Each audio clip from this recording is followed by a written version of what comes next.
And welcome to Uncovered. It's Wednesday, July 7. Not 7, July, is it? I don't know. Why am I so bad at the date? 17th. 17, there you go. It's just a 1 between friends.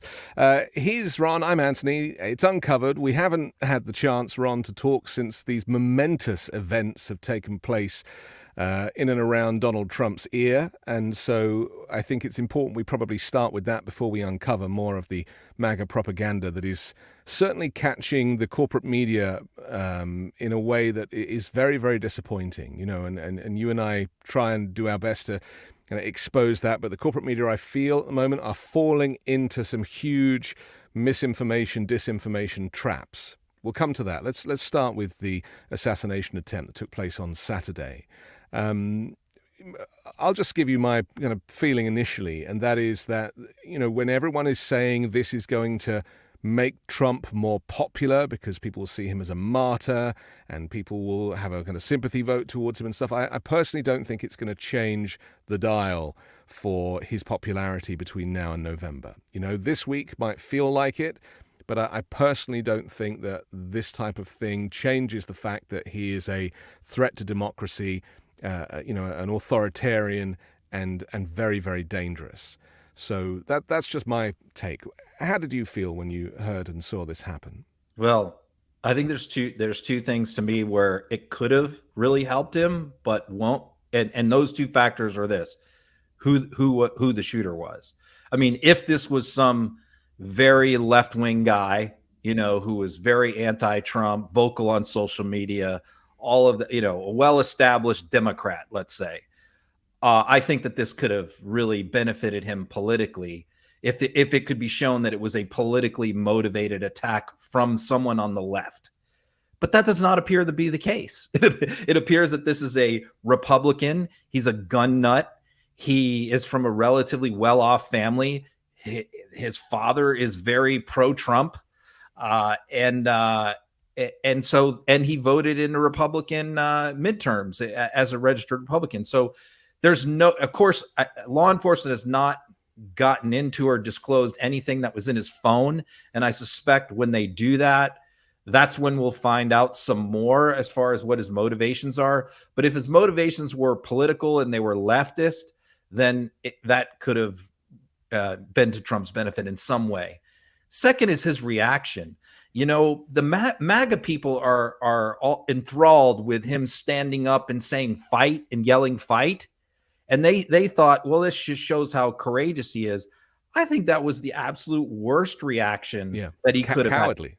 Had. He should have stood up and said, you know, how he would have gotten the best reaction from the rest of the public, non-MAGA, non-crazy right wing, is if he said, I'm okay, I'm fine, and pointed maybe at the guy who was shot and killed or dying and said, worry about him. Don't worry about me, worried about him. He hasn't mentioned him. He hasn't called the family. He hasn't been to see the family. Exactly. He hasn't gone to the hospital to visit the two others that are in a critical condition. He was back on the golf course the next day. Exactly right. And that is the proof of who Trump really is. And if he had done those things, if he had reacted in a way most normal humans would have reacted, I think it could have benefited him. But instead it was fight. It was almost like a Nazi salute or something, like, we're going to get these bastards. And you know, the MAGA reaction keep continuing to say that there's this vast conspiracy, that the deep state was behind it. The FBI is going to cover this up. Secret Service is complicit. I mean, it just feeds into what the general public and the independent voters feel about this movement, that they're nut jobs, that they're crazy conspiracy theorists, and they're only making it worse with their reaction. I mean, the biggest question surrounding this, as you quite rightly describe, is why would a right-wing registered Republican want to shoot at the Republican candidate? And to me, it seemed pretty clear from the very beginning is that is how chaotic the MAGA Republican world is. That is the insanity and the hypocrisy of it. There's two ways of looking at it. One theory, call it a conspiracy, I don't know, is that Donald Trump is not far right and extremist enough for the Republicans. Very And good. and so the theory amongst these very extreme MAGA people is that, well, if we can get rid of Donald Trump, then JD Vance or whoever else could be more likely to implement these extremist policies because they, actually have an opinion. Donald Trump doesn't have an opinion. He just is a populist. He'll do and say whatever is written for him and presented to him.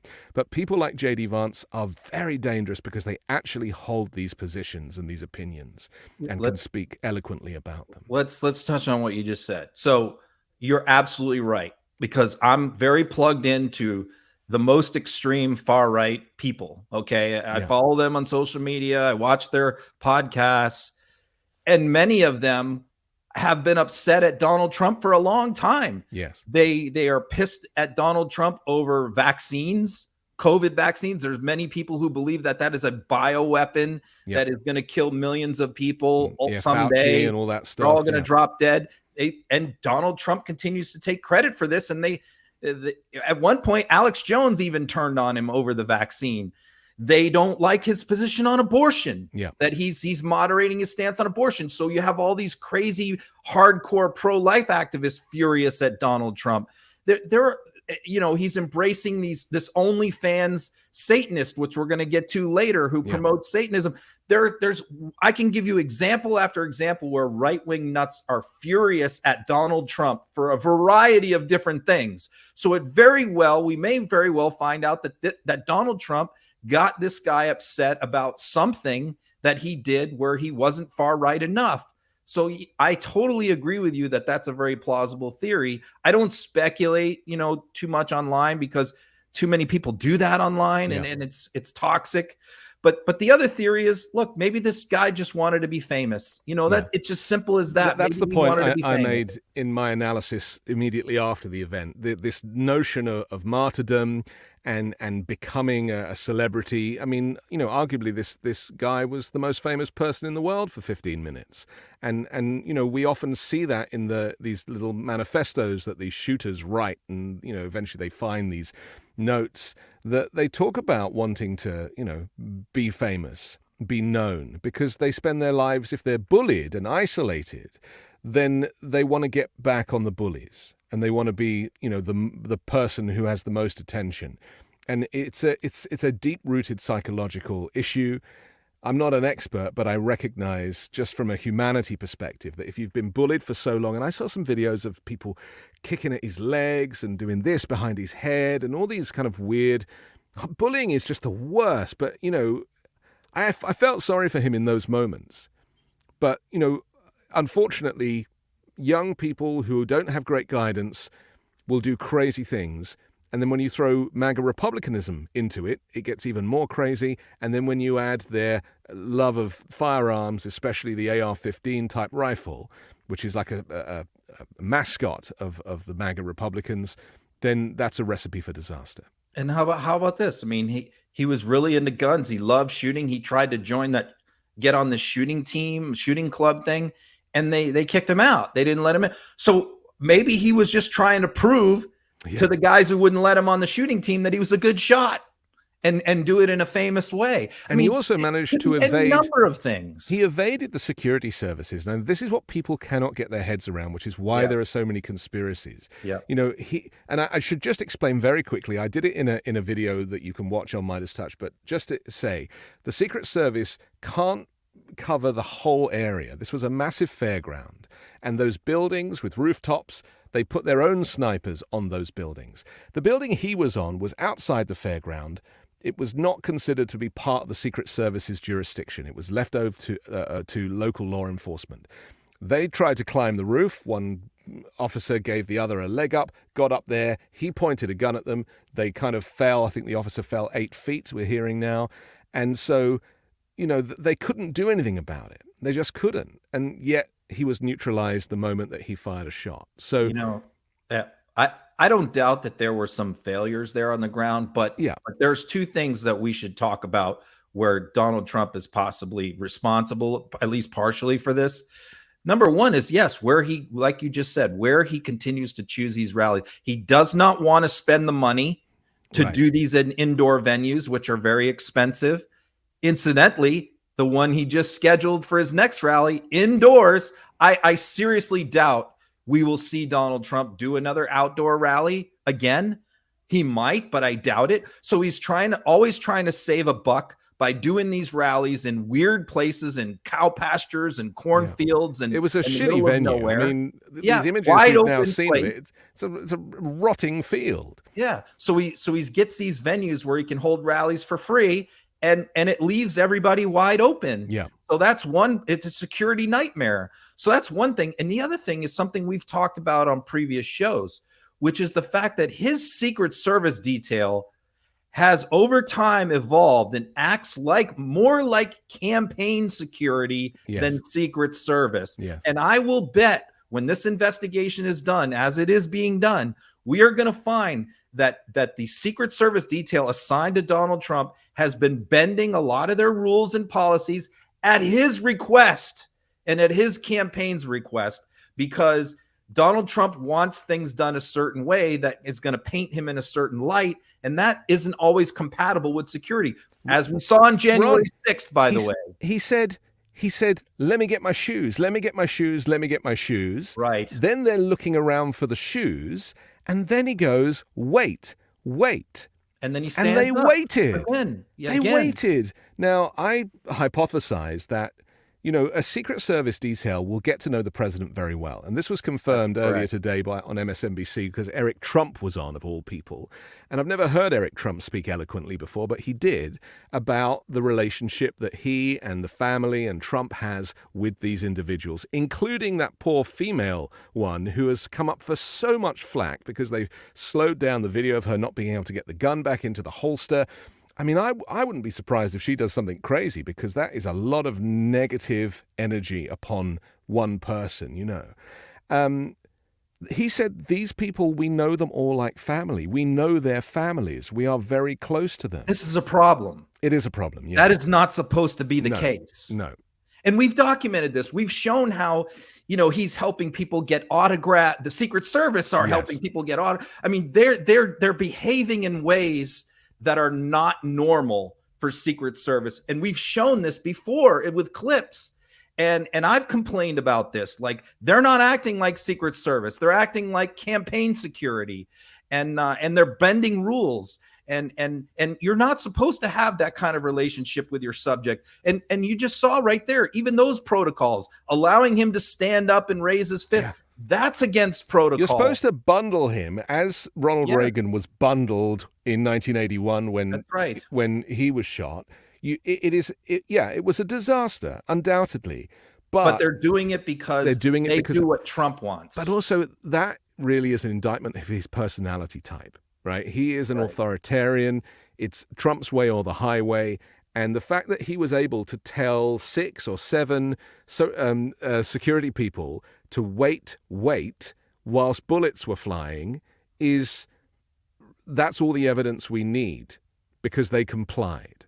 Because even in that situation with a shooting, his first thought is his image to the public. Yes. That's his first thought. Yeah. And so that and I think he intimidates his Secret Service detail and pushes them around. And we've seen this. I mean, they covered for him on January 6th. Look, he wanted them to move not use the magnetometers on January 6th, which allowed a lot of those people floating around with weapons. Yeah. So we've seen this before when Cassidy Hutchinson had her testimony about what happened in the limo. Donald Trump was trouting out his Secret Service people to try and refute them, or claiming that they were going to. So yes, I think when all is said and done, we're going to find out that this happened, that there were rules being bent at Trump's request. The problem is, we're probably not going to find this stuff out for another month or two at the earliest, and maybe the public will have moved on by then. I just want to explain why I think he was cowardly, because obviously they're celebrating him at the RNC as being, a martyr. He didn't do the fight thing until other human bodies were protecting his human body. Yeah, sure. And so, he was prepared to put them in harm's way, right, by delaying his evacuation. And that to me, says that he's a very sick individual. Yep, I agree. I don't think there's anything heroic or admirable about the way he's handled this, including not calling. Joe Biden called the woman the next day, Yes. and this is a Republican family. This is a Trump supporting family. Yes. Still called her, and she said he was very nice. Yes. And Trump did not call her until yesterday. Last night he called her, and that was only after media had been reporting Trump hasn't called her. That's the only reason why he finally did. We also haven't heard anything from the medical people about what went on with the ear, because, he claimed in a posting that it went through his ear. But of course, people forget that ears bleed a lot, even just a small cut. I've actually not heard anybody talk about this, the fact that the ear does bleed a lot. And, it looks like, he was very lucky, and we should not underestimate quite how much he had luck on his side. But nothing sticks to this guy his whole career, But it bled a lot, but it didn't need stitches. No. Nothing, there was no surgery required. It's still weird that this is why people are saying maybe it was shrapnel, maybe it was the teleprompter glass, maybe it was something else. But I find the whole thing stinks. Look, there's a lot of conspiracies too on the left that we saw that, were disheartening. I've heard them all. I saw them all, that he had a blood capsule that, and this whole thing was staged and everything. No. We're not going there. I don't buy into that. I know there's probably people watching this who do, but I'm not going there. But with that said, he is milking this and exaggerating this for all it's worth. It was a minor nick. This is all everybody's talking about, is how, Trump was saved by God, and not talking about the firefighter who's a dad of 2 kids who was killed. Nobody seems to care about that. Yeah, this is, it's, things can be so unbelievable that you lose your sense of what is true and what is false. Yeah. And I made the example in a video that in the UK, I remember when Princess Diana died in the tunnel in Paris, everybody thought the royal family had killed her because they just were like, well, she can't die. She's Princess Diana. And, and I make the point that people die in car crashes every single day. And we don't get to hear about it because they're not famous. And so when somebody who is uber famous is affected by these types of things, it's very hard to kind of cognitively go, yeah, this is real. And so your brain goes looking for all these things. But it was 100% real. This was a lone kid who has been radicalized. And this is the problem with doing 8 years of hate speech. It affects individuals in different ways. And some people can process it and just moan about it on the internet. But other people will take their dad's gun and climb a roof. Yeah. And let's also talk about the proliferation of AR-15s. That's also part of this too. The very same people who want everybody to have an AR-15 and say that pretty openly and brag about it. One was used against their cult hero. So has that caused any of them to reevaluate their position? No.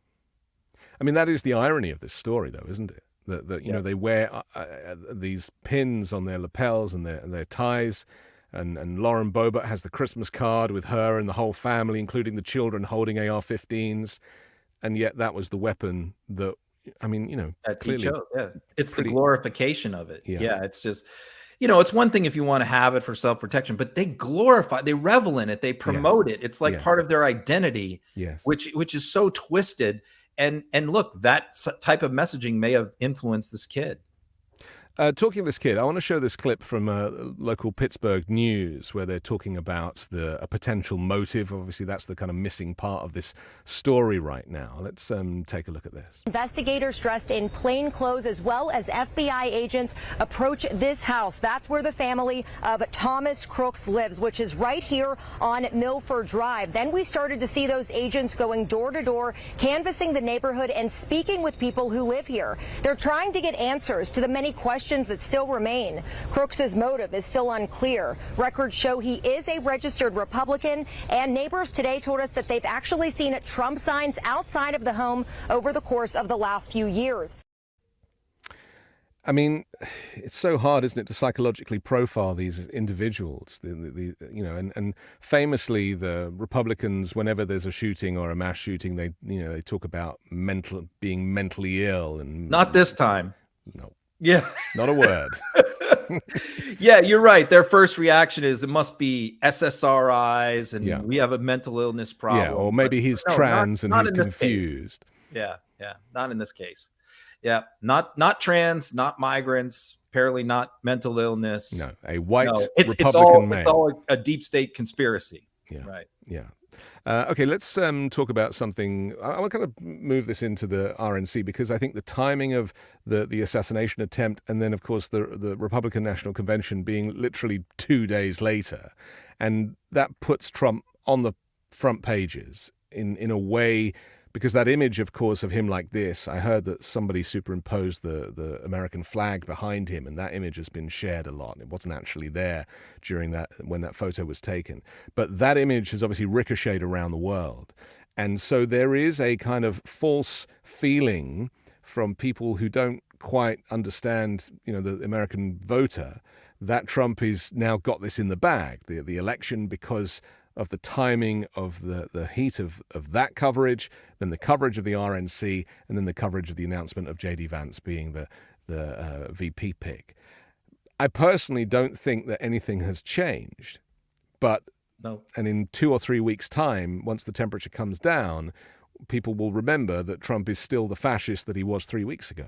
So we talked about two things he could have done that day that would have actually helped him and shown the public that he's a different guy than the perception of him, which is in fact the reality.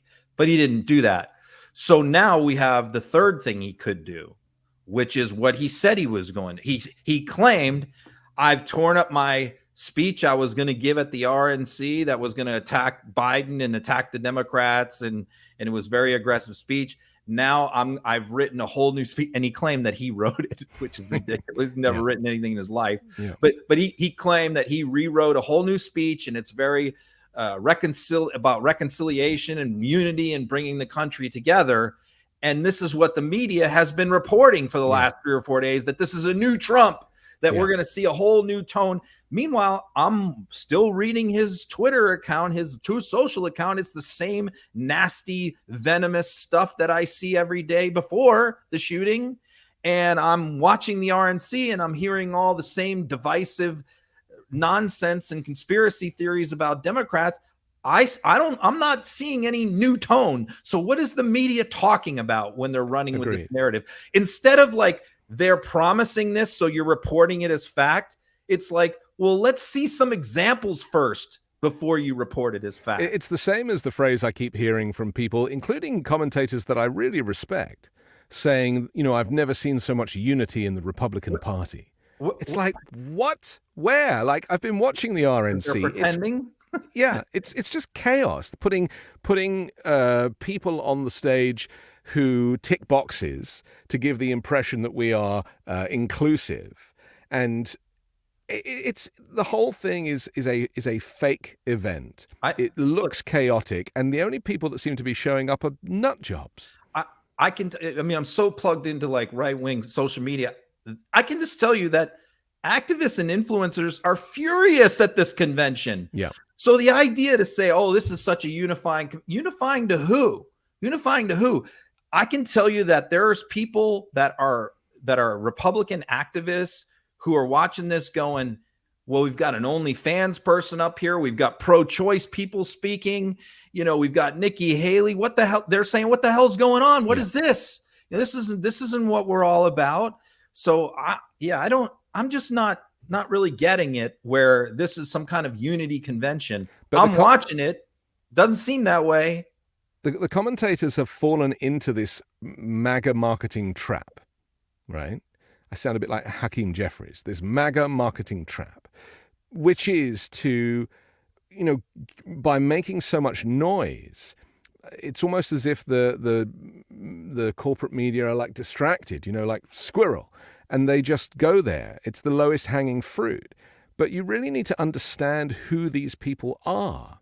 And that's why I didn't want the Biden camp to stop their campaign videos. And, they said, we're going to pull back out of respect. I was like, I really don't know that that's the right thing to do. Definitely not. It's an old school protocol. And Yeah. Donald Trump and his campaign, they do not subscribe to these old school principles. They're just going to keep on and keep on. And even the moment when he was about to be shot, Donald Trump was showing a chart of illegal crossings at the southern border and spewing garbage hate speech. Yeah. How about this? Instead of saying, oh, isn't this unifying that Ron DeSantis is now speaking at the convention again? I would say this. Why isn't Ron DeSantis with Donald Trump? Why haven't they shaken hands? Yeah. Why haven't they taken a picture together in 2 years? Yeah. They're in the same building. DeSantis could have walked over and put his arm around Trump, and they could have yucked it up and had a laugh. And that did not happen. It didn't happen with Nikki Haley. No. While Nikki Haley was speaking, people zoomed in on Trump. He was mocking her to Vance. He was making fun of her while she was speaking and laughing at her, saying she wanted to speak, so I let her speak. Yeah. I don't know why. No, we don't want her here. The audience doesn't want her here. They were mocking these people, and yet the media, mainstream media, is spreading, oh, isn't this great? This is unity. I'm like, where's the unity? Nikki Haley didn't take a photograph with Donald Trump. She didn't speak to Donald Trump. Why aren't they on camera together? There's no unity here. This is all fake. There's far more unity in the Democrats. And that's why when I hear this negative rhetoric about, there's all this talk about Biden and he has to step down, and it's like, you've just fallen into this trap. I mean, I'm sure there's still Russian bots working on this stuff as well. A lot of propaganda that is coming from, the other side of the world that people don't realize how they're being manipulated in this way. And the reason I feel sad is because there are some commentators who I really respect who have fallen into this trap too, and have forgotten who these voters are. I know you call them sometimes low information voters. We can also talk about independents and fiscal conservatives. And I remind you that Joe Biden is an old white guy who is considered to be a moderate, and that's why conservatives will vote for him. That's why he is still a good bet on the ticket. Because, if you were to put somebody in at this late stage like Gavin Newsom, conservatives who are never Trumpers will never vote for the Democrats. Yeah, and if you want to look at what a conservative is preserving your alliances overseas, preserving your institutions and protecting your institutions. Look, the economy, by any metric, unemployment, economic growth, consumer price index, inflation coming down, interest rates are about to be cut. Yeah. Whatever metric you want to use, Wall Street, stock market at record highs for over a year now. Yeah. Whatever metric you want to use, the moderate voter should be extremely pleased with where we're at right now. But, I guess the only thing that you continue to hear about is Biden's age. Yeah. I want to show a clip of this OnlyFans creator that we were talking about earlier, Amber Rose, who spoke at the RNC. This is her on Lara Trump's podcast. And for me, Donald Trump is the epitome of an alpha male, right? He's there to protect, provide, make sure the citizens of the U.S. are, in a good economy, protecting us. I feel protected by Donald Trump. That's why I wanted to come out and publicly endorse him, because I just feel safe. God help us. Trump is just so desperate to constantly try and show that he has the support of the Black community and different fringe community, that what he ends up doing, since no mainstream leaders in these groups are endorsing him or embracing him, he's got to go grab these fringe characters, lightly vetted, that are maybe famous on Instagram, or he has one or two people that are in his ear saying, oh, you got to get this person, and putting them in the spotlight. This person, Amber Rose, this is Kanye West's ex-girlfriend. She, like we said, OnlyFans model. She's done some softcore porn type stuff. She promotes Satanism. She's militantly pro-choice. And I can tell you that a lot of right-wingers were absolutely outraged and furious that Trump gave her a prime time speaking slot on the first night of the RNC. Based on what? Based on what? She has no history in the Republican Party, no history of any activism. It's just she now is a black person who claims that she loves Trump, so we're going to put her on prime time. There's no other reason for her to have gotten that spot. It goes back to that old phrase, Ron, I can't be racist, I have black friends. That's basically what they're doing here. But you don't give them like 8 p.m. on the first night of the RNC. Yeah, they're trying to present an image. Oh, we can't be racist because we put a black person up in a good spot. It's so transparent. Why her?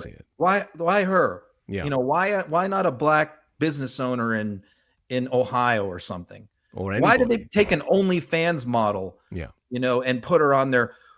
And by the way, with no history, I mean, she could just be bullshitting. She could come out a month from now and say, oh, I was just kidding. I mean, this person has not been vetted at all that they threw up on stage.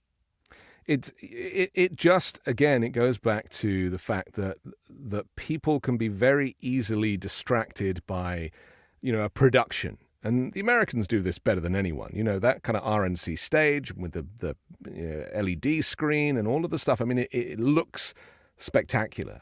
But when you get into the weeds and start walking around and digging around, you see the reality, which is actually a bit of a mess, including the fall of Rudy Giuliani. And I mean that in both senses. Let's take a look.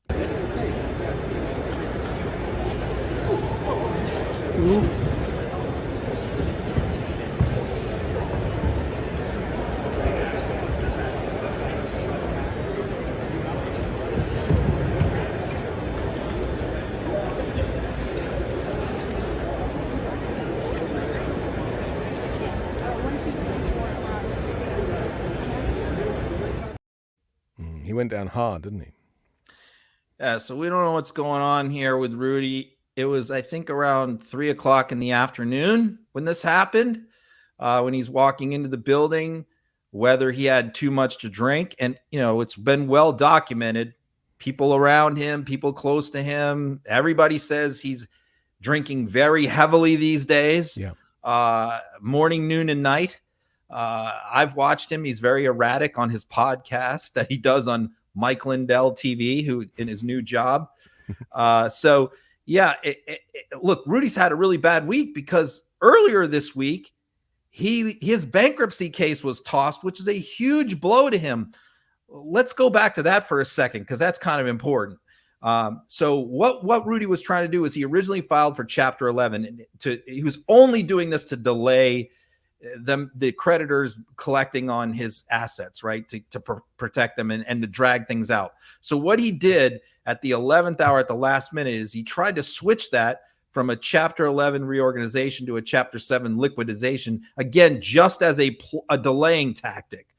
And they saw right through, the trustees saw right through it, and so did the bankruptcy judge, and said, no, look, we're tired of your games.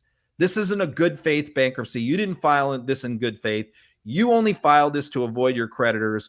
We're tossing your case out, which now means that they can start attaching and putting liens on his condos and his properties, forcing him to sell furniture, that kind of stuff. And so that happened to him a few days before this.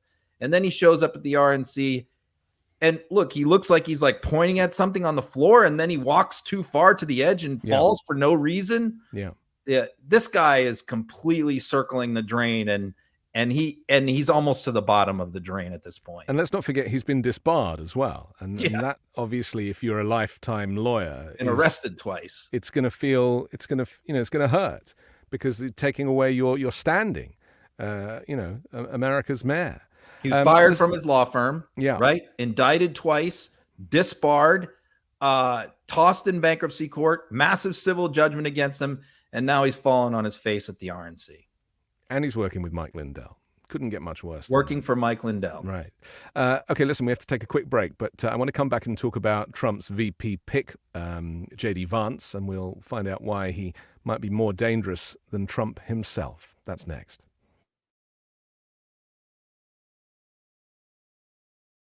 Nobody likes using a cheap razor. That's why you've got to meet Henson Shaving. They're a family-owned aerospace parts manufacturer that has made parts for the ISS and Mars rover, and now they're bringing precision engineering to your shaving experience. If you're like 88% of men who experience irritation from shaving, you might be expecting the worst from each shave, yet Henson users have seen dramatic improvements. Henson Shaving's innovation comes from an interesting analogy. Think of razor blades as diving boards. The longer the board, the more it wobbles. The micro wobbles are what lead to more nicks and cuts. Henson solves this by minimizing blade extension, addressing the root cause of bad shaves. And it gets better. The razor has built-in channels to evacuate hair and cream, which makes clogging virtually impossible. The Henson razor works with standard dual-edge blades to give you that old-school shave with the benefits of new-school tech. Once you own a Henson razor, it's only about $3 to $5 a year to replace the blades. It's time to say no to subscriptions and yes to a razor that'll last you a lifetime. Visit hensonshaving.com/uncovered to pick the razor for you and use code UNCOVERED and you'll get 2 years worth of blades free with your razor. Just make sure to add them to your cart. That's 100 free blades when you head to hensonshaving.com/uncovered and use code UNCOVERED. If there's a surefire way to wake up feeling fresh after a night of drinking, it's with ZBiotics Pre-Alcohol. Pre-Alcohol is the world's first genetically engineered probiotic. It was invented by PhD scientists to tackle rough mornings after drinking. Here's how it works. When you drink, alcohol gets converted into a toxic byproduct in the gut. It's this byproduct, not dehydration, that's to blame for your rough next day. Pre-alcohol produces an enzyme to break this byproduct down. Just remember to make ZBiotics your first drink of the night, drink responsibly, and you'll feel your best tomorrow. Vacations, weddings, birthdays, and reunions, there's so much going on. Get the most out of your summer plans by stocking up on pre-alcohol now. Go to zbiotics.com/uncovered to get 15% off your first order when you use uncovered at checkout.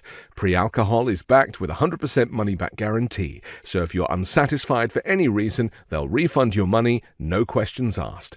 Remember to head to zbiotics.com/uncovered and use the code UNCOVERED at checkout for 15% off.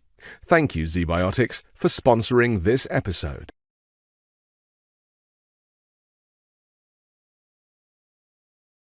And you can find links to our sponsors in the description below. Okay, we're back. We're uncovering, and the uncovering of J.D. Vance. We should just go back to our predictions, shouldn't we? Because this has been a thing for a while with you and me. You said Elise Stefanik, and I said it would be a white male. Yeah, you're right. I mean, you want to apologize? And we went over the criteria, which explain why I was wrong. Yeah. Which is the criteria that I used is what gives him the best chance to win and what makes the most sense politically. Yeah. Donald Trump did not use that criteria, as you correctly predicted. Donald Trump used a criteria that feeds into his own racism and also used the criteria that it was the guy who made his own base happy. This is who his base wanted. Donald Trump Jr. and his army of online influencers, and people make fun of Trump Jr. a lot and, goof on him and stuff. But I'll tell you what, he has become, it's obvious to me over the last 2 years, the most influential Trump child with Donald, because Jr. has a huge online following. He has something like over 10 million social media across different platforms followers. He has a YouTube, a Rumble channel and a podcast, and he's actually I would say he's more popular among the MAGA base than any of the other Trump children by far, more than Eric, more than Ivanka. And so he has some influence with his dad, and he's been working his dad very hard to pick J.D. Vance. Does J.D. Vance help Donald Trump as far as like expanding his base? In no way he helps him. In no way. He's more MAGA than Trump. But that's who he picked. And there are other factors at play besides what gives him the best. Look, if he was going to take the guy to just solely on who gives me the best chance to win, he takes Nikki Haley or he takes Glenn Youngkin or somebody like that. But he can't, because his base would be furious. I think that part of the reason why he chose J.D. Vance is because of the Netflix show. And he's like, oh, J.D. Vance writes a book. It gets turned into a Netflix drama. And to Trump, that's show business and he did ratings. Mention that when he made the announcement. Really? He mentioned that. Yeah, he did. He touted him for that. So you're right. Anybody who's been like a media darling. Yeah.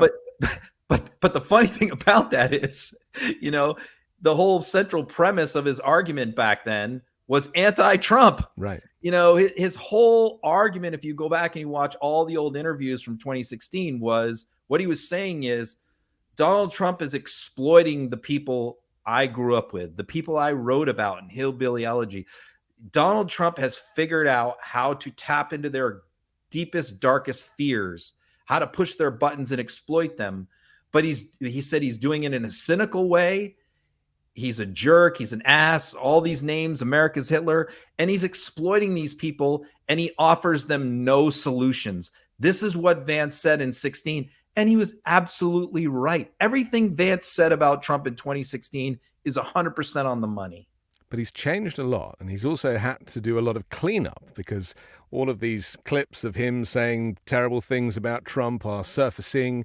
And he's having to reposition himself. But aside from that, to me, the fact that Trump would choose somebody who has been so publicly critical of him just goes to prove how much of a sociopath Donald Trump really is. Can you imagine choosing someone to be your right-hand man who said those kinds of things about you? Yeah.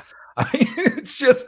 It shows how he's so transactional. He's so minute by minute. He doesn't think down the road. Look, when did J.D. Vance begin this transformation? When he decided to run for Senate, and we saw in one of the text messages from his best friend in law school, his law school roommate revealed the text messages between them. And it showed where Vance was talking way back in 2016 about running for Senate. That was his plan. And he thought about running in 2018 against Sherrod Brown, but he felt it was too soon and he wasn't ready. So he waited until 2022. So what happened? He still wasn't like super pro-Trumpy, but he was getting killed in that primary. Yeah. It was a 4-person primary, and he was solidly in 4th place. The highest he ever polled before he got Trump's endorsement was 17%. And the highest he ever was 3rd. He was getting his clock cleaned in that primary. And so he went all in on Trump. He begged and pleaded, and he befriended. That's when he befriended Donald Trump Jr.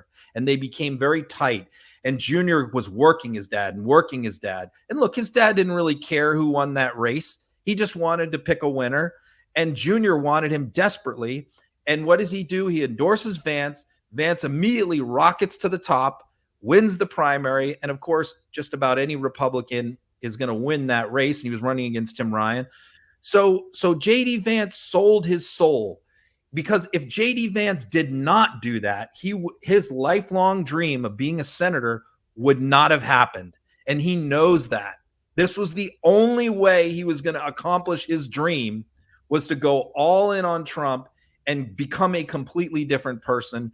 And he was willing to do that. He was willing to totally sell out who he was for this moment. And look, it paid off for him, I guess. If all you care about is your own political future, here he is on the precipice of being vice president and possibly a few Big Macs away from being president of the United States. So many senior Republicans have done this, though, when seeking office. They've basically swallowed their pride, and they've gone all in for Trump to get that endorsement. We should probably mention that J.D. Vance is also a venture capitalist. He was working in California. That's how he made money. And didn't he set up like a fake charitable foundation as outreach for people who were addicted to fentanyl, or this kind of fentanyl crisis? And then he chose the boss of Purdue farmer or something to be like the president of it, the person who was responsible for all these drugs hitting the streets. That is true. Can you tell us a little bit about that? Because I found that to be really fascinating. Yeah. I mean, I haven't dug in a lot deeply into it, but you're absolutely right. I read all that stuff. Yeah. Of course, he's a Peter Thiel disciple. Right. So those are the two people that, I mean, Thiel's money and Trump's endorsement is the only reason why J.D. Vance is in the Senate, which is odd that, he's complaining about DEI and affirmative action, all this stuff. And he's only where he's at because of two wealthy, powerful benefactors on his own merit, just based on himself and his own merit. He was in fourth place in a Republican primary. It was also, only and he was in fourth place with Peter Thiel's money. Without Peter Thiel's money, he wouldn't have even had any money to run with. He's very anti-abortion, national abortion ban, although he's tried to scrub that from his websites and stuff. But he's also a proponent of the great replacement theory, the idea that white people are being replaced with brown people, and that it's a conspiracy, and that's connected to immigration. This is why Biden wants to open the border for votes, which of course immigrants can't vote. So there's that whole story. So when I was posting about that this week, people were pushing back, saying he can't be a proponent of the great replacement theory because he's married to a person of color, using this pathetic argument that just because his wife has brown skin that he can't hold these views. So I wrote back, I mean, I don't really write back to people, but I made another post that said, well, look at Donald Trump. He's married to an immigrant, and all he does is demonize immigrants. Exactly right. Exactly right. Now we have two guys who are both married to people who are the product of immigration. Yes. Right.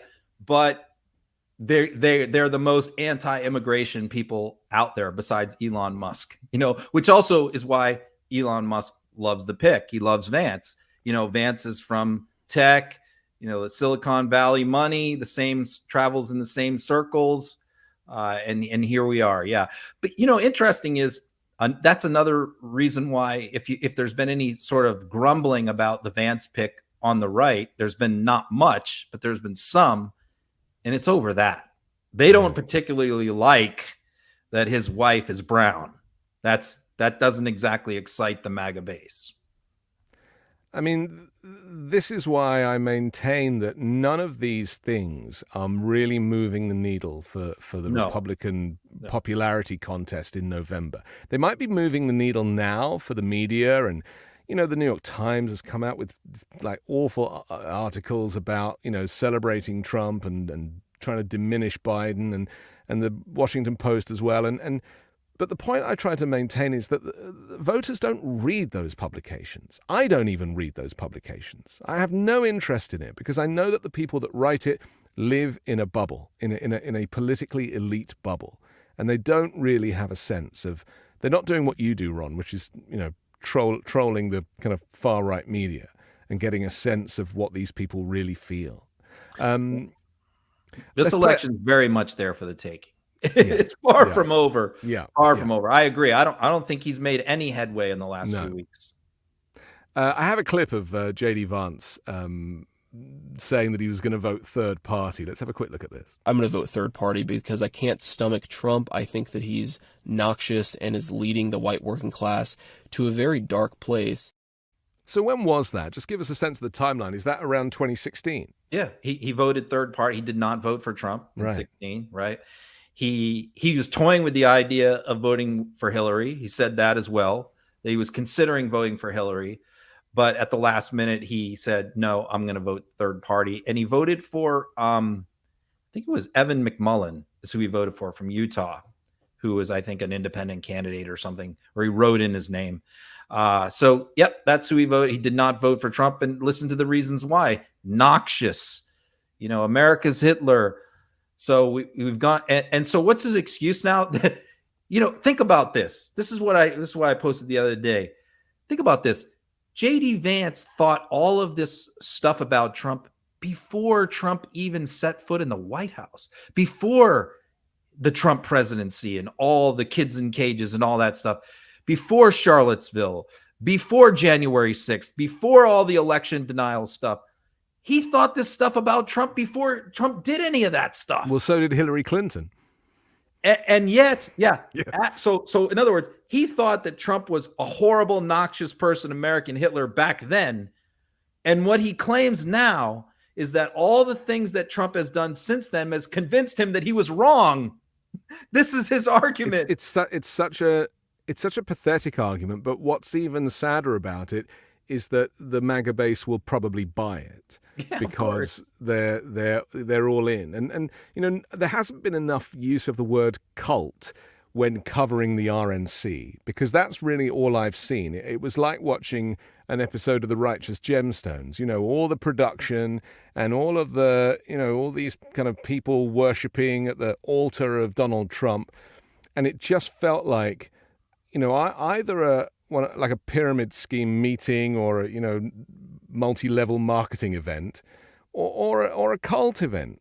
There's nothing about it to me that shows any level of outreach. Yeah, and most people don't even watch it anyway. Where's the only place you're going to hear that word cult being ascribed to this movement? On YouTube channels like this one, yes, on social media. You're not going to hear that on NBC, ABC, CBS.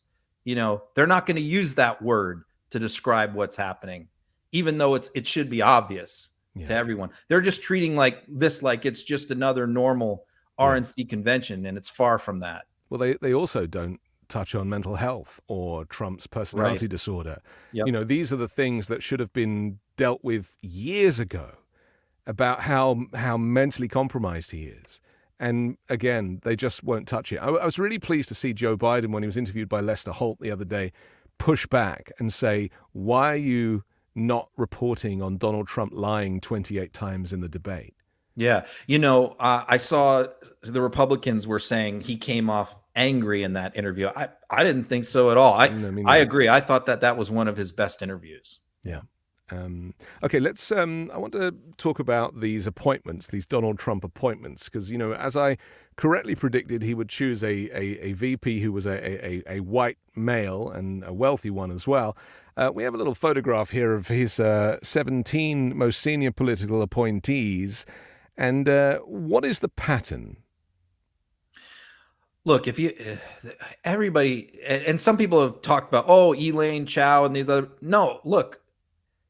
The cabinet positions that are the most senior positions, the ones that were in the original Constitution, the cabinet positions that George Washington had, okay, are not transportation secretary, okay?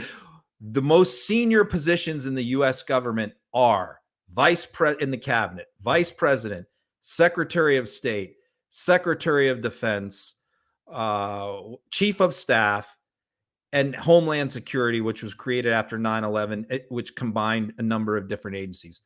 Those are the most important, and Attorney General. Those are the most important senior positions.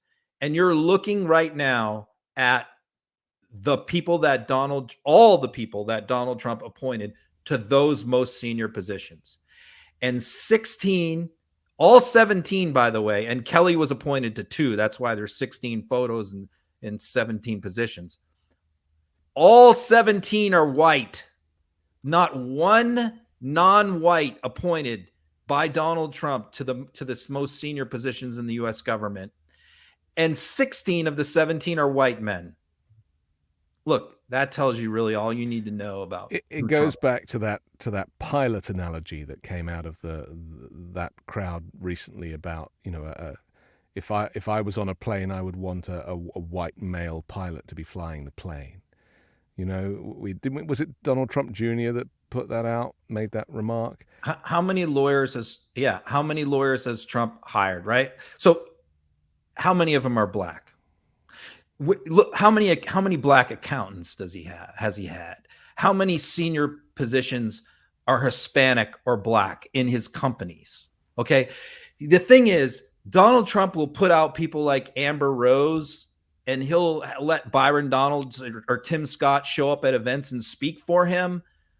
But in the positions of trust, the highest positions in his corporation, his attorneys, and the most senior levels of his administration, it's all white men. with a handful of white women, but no Latins, no Asians, no blacks. In the positions where Donald Trump really needs to trust someone, it's all white. He has a new benefactor this week, doesn't he? The day of the shooting, Elon Musk posts, "I fully endorse Donald Trump," as we'd predicted on this show. Right? We knew that was coming. It took an attempted shooting to actually get him to finally say it. But what's scarier is he's also said that he's committing $45 million a month to the Trump campaign. I mean, that is a huge investment. He's always talking about vox populi, power to the people. He's against the elites and all this kind of stuff. And that's what Twitter is about. It's pushing back against the elites and, corporate media. And yet here he is trying to buy an election. He's trying to have more influence than anybody else with his checkbook. Yeah. Than anybody. And and this is after pledging that he would not contribute to either candidate anything, and would not endorse. Not only this guy's promises mean nothing. I mean, we've seen this, the way he runs Twitter. He constantly makes promises and breaks them almost on a weekly basis. And here he is again. So he's literally trying to buy the election for Donald Trump. And let's not forget, what does Donald Trump hate more than anything in the world, in the economic world? Electric vehicles. Yes. He crusades against telling people do not buy EVs. He mocked and ridiculed Elon Musk and said last year, and said Musk came on his knees begging to me for subsidies for his EVs.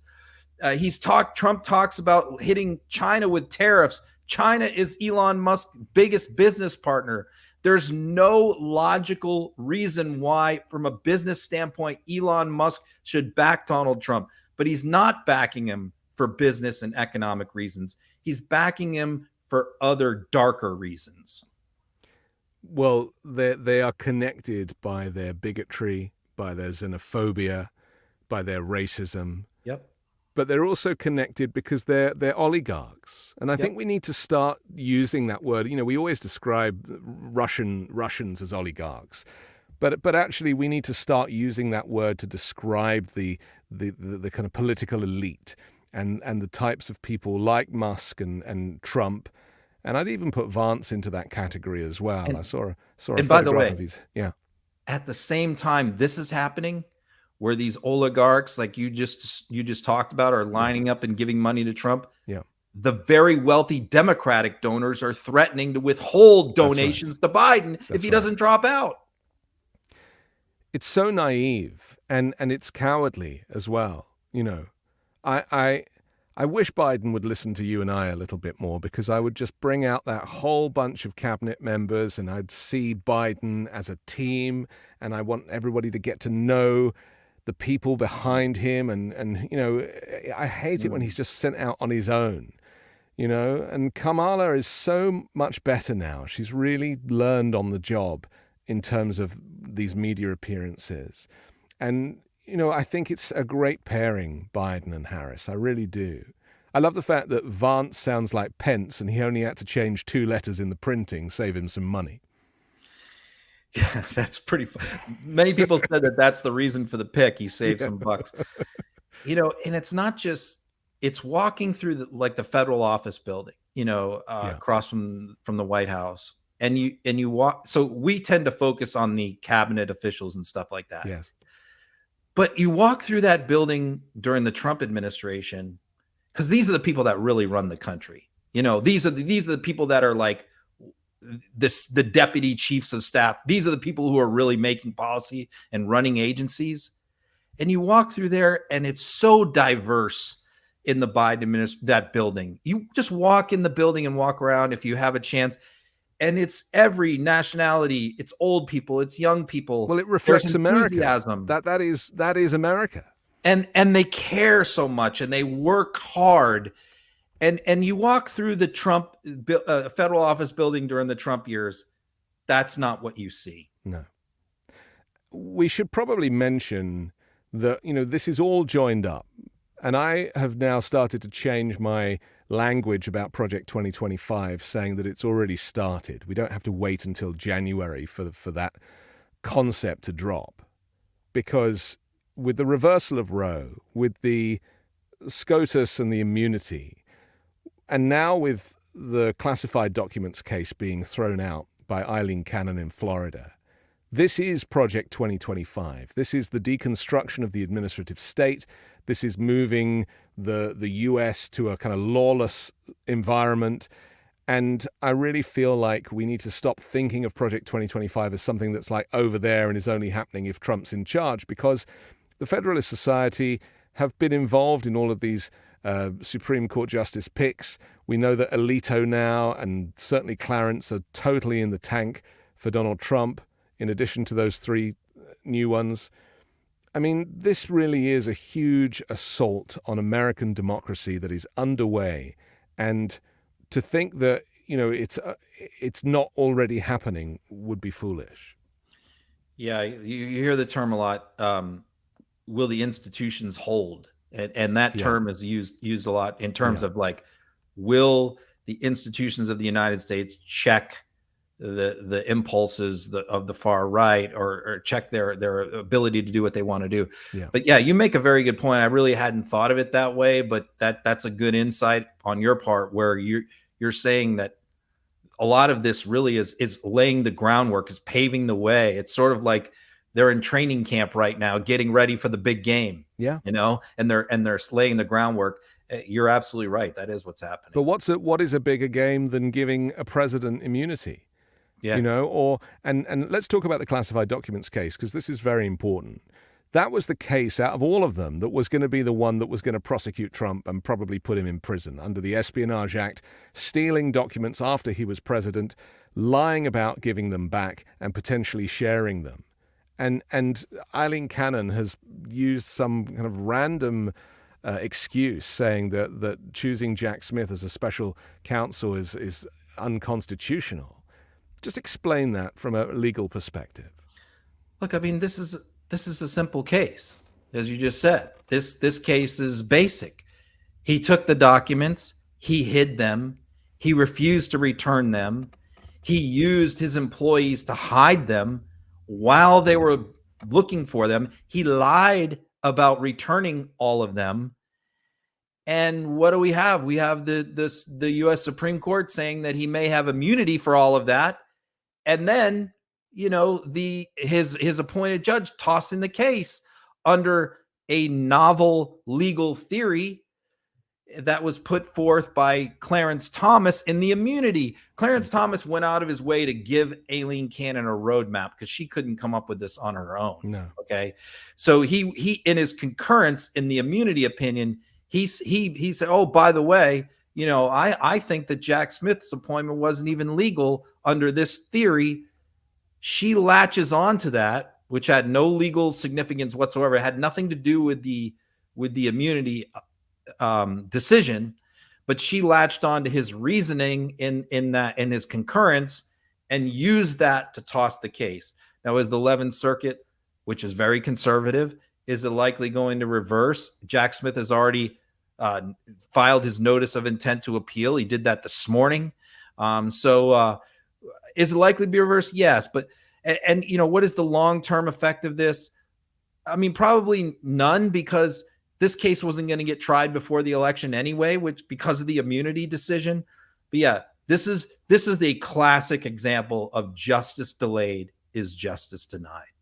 And this is all baked into Project 2025, taking control of the judiciary, which is what Trump has managed to do with Leonard Leo and all of this, because there's a lot of characters. Because if he wins the election, he fires the special counsel and this is over. Yeah. That's it. So that's why it doesn't really matter. This stuff doesn't really matter. It doesn't really matter if he wins. If he loses, this case is going to be prosecuted eventually either way. If he wins, this case is finished. But listen, Ron, if he loses, he's going to contest his loss in the courts and have the Supreme Court reverse the decision anyway. All bets are off. Yeah. We don't know what's going to happen. And even I made a video the other day about this documents case, and I said that for someone like Donald Trump, as a former president, to go to the Supreme Court and ask for presidential immunity, and for it to be heard and ratified, that is the stuff that happens in Russia. That is what a dictator would do. Vladimir Putin would do that. To say, ask the court, and the court is like, yeah, of course we have to say yes because, that's how it works. That to me is a sign that the dictatorship is still in place. It's almost like Trump has this kind of shadow government that is basically the Supreme Court and the likes of Eileen Cannon. He's got a whole bunch of Trump-appointed judges, knowing full well that he can control the outcome of any legal cases that come his way. And that's my fear, is that, we always talk about the threat to democracy and the threat to the judiciary, and I'm saying we need to be much more realistic about the fact that it is already happening. It's not in the future, it's in our present. Yeah, good point. And the other thing that's interesting is, people keep pressing Joe Biden to unveil his agenda for a second term, because he spends most of his time talking about his accomplishments of his first term, which he should do. Yeah. But, reporters constantly are pressing, well, what are you going to do next term? And most of the time I'm going to finish the job. He'll use sort of generic language along those lines. But he did reveal in a recent interview that he plans on rolling out very soon a whole host of reforms, yes, for the Supreme Court as a main feature of his second term agenda. So it was term limits and ethics, wasn't it? Yeah. Now, I think that some of these things have to be done by constitutional amendment. I don't think, maybe the plan is like, we're going to try and do this as statutes passed by Congress. I don't think that's going to work because, again, who has review over these? The Supreme Court. They can just throw those things out. Yeah. The only thing they can't throw out is a constitutional amendment, but that's very difficult to do. He needs to pack the court. That he can do. That, in other words, that has been done once before by FDR, and it was sort of taken back. But there's really nothing in the Constitution that says it has to be 9 justices. Mm-hmm. So that is something he can do. I'm just putting it out there, Ron. Yeah. The other things, term limits and all that, the Constitution does say they serve for life. So you're going to have to amend the Constitution. Yeah. But that's been done as well. So, this is the thing about, the Constitution is all very well when somebody wants to make use of it in its original form. But it is there to be amended and has been many times. And it shouldn't be a radical thing to take a document from all those years ago and refine it for the modern day. And the polls do show that the stuff that he's talking about, the public overwhelmingly favors it. Yes. Okay, finally, I want to finish, but I also want to talk about this leaked RFK Jr call with Donald Trump. This is a remarkable piece of footage, isn't it? And so basically, just set it up. So who called who? Trump called RFK. He did. Yeah, there's so many layers to this. And this morning there was all these rumors swirling that RFK was going to drop out today and endorse Trump, which is what the purpose of this phone call was to try and get him to do that. But I'm not sure that he's going to do that, but clearly Team Trump is putting pressure on him. So after the shooting, when Trump was not, by the way, calling the widow of the guy who was shot, he was calling RFK instead, trying to capitalize and take advantage and of the sounding very energized. Benefit. Right? Yeah. If we listen to Trump's voice, he doesn't sound like a man who was just almost assassinated. No. Or is responsible for someone else, 3 people, 1 fatally and 2 being seriously injured behind him. He's completely on a roll. He's on a high. What we're hearing is manipulative Trump. And so he's working RFK. He's saying, look, I agree with you on all your vaccine stuff. And I've been an anti-vax for a long time. And I'm with you on that. And I'm definitely going to win. And I want you on my team. I want you as part of my administration. we can do great things together. You'll be great. So he basically is promising to bring him in and give him a cabinet job or something like that. And something connected with health, by the way, which he has no qualifications for other than being a conspiracy theorist. Yeah. To get him to drop out and endorse Trump. So that's what's happening in this phone call. So you have the substance of that about Trump trying to use what happened in the shooting to leverage him to drop out of the race. And then you have the fact that RFK, his son, posted the call on social media, and then RFK has to run out and apologize yesterday for it being leaked, because this was never supposed to be filmed or leaked at all. It was supposed to be a private phone call, but yet RFK Jr.'s son puts it out there, which shows how utterly chaotic his campaign is. Let's have a listen. I agree with you, man. Something's wrong with that whole system. Yeah. And, and it's the doctors you find. Remember I said I want to do small doses. Small doses. When you feed a baby, Bobby, a vaccination that has like 38 different vaccines, and it looks like it's meant for a horse, not a 10-pound or 20-pound baby. It looks like you should be giving a horse this. And did you ever see the size of it, right? It's this massive. And then you see the baby all of a sudden starting to change radically. I've seen it too many times. And then you hear that it doesn't have an impact, right?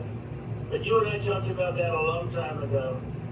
And anyway, I would love you to do something. And I think it'll be so good for you and so big for you. And we're going to win. We're going to win. We're way ahead of the guy. And, he's interesting. It was very nice, actually. He called me and he said, how did you choose to move to the right? Because, so I guess that's, people say, if I was looking straight on, right? He said, I said, I was just showing a chart. I didn't have to tell him the chart was on all the people pouring into our country, right? But no, I just turned my head to show the chart. And something wrapped me. It felt like a giant, like the world's largest mosquito. And it was a bullet going around. What do they call that, an AR-15 or something? That was a big gun. Those are pretty tough guns, right? An AR-15 or something. He knows exactly what that gun is. I mean, that is an expose on the difference between the public feeling and the way the media presented how Trump might be after that shooting as being humbled and maybe will rise to the occasion of being presidential and will be less extreme with his views. And actually, all it did is tell us that nothing changed. And if anything, he's such a narcissist that being shot at, it's almost, he's a sadist. It's almost turned him on. His first reaction is to try to turn it to his advantage and exploit others.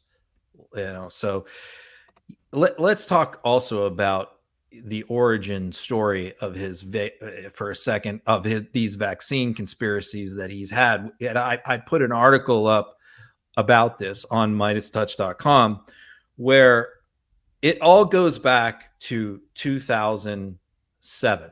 Okay, that's the first time that Trump started talking about this conspiracy that vaccines cause autism in children.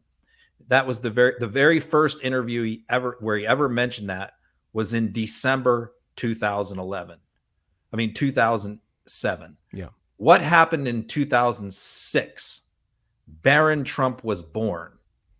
Barron Trump was born less than 2 years. In other words, less than 2 years after Barron Trump was born, Trump has this obsession over vaccines causing autism. Maybe those two things are connected. Maybe they aren't. And again, I'm not a conspiracy theorist, but I'm looking at the evidence here. Why is Trump suddenly obsessed with this subject out of the blue? Then I documented that same time period, he hosts a major fundraiser for autism research with Melania.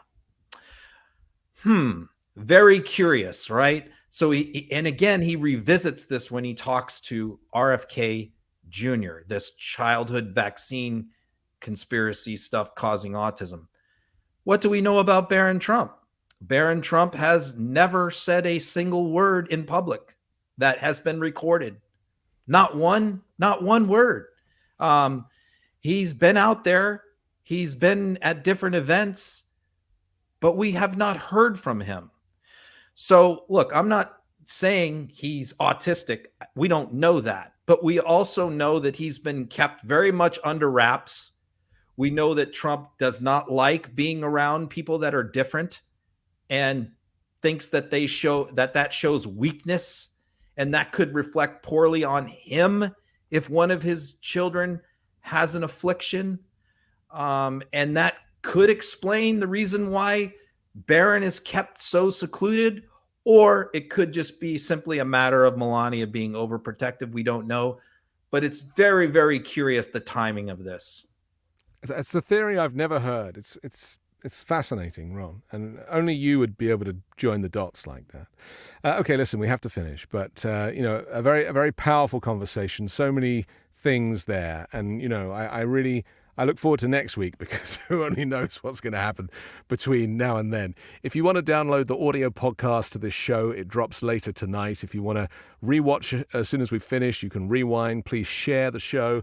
Take a look at our sponsors in the description, because we couldn't do it without them. And Ron, we'll come back and do it again next week at the same time if you're available. I think I'll be here. Yeah. Okay. See you then. All the best.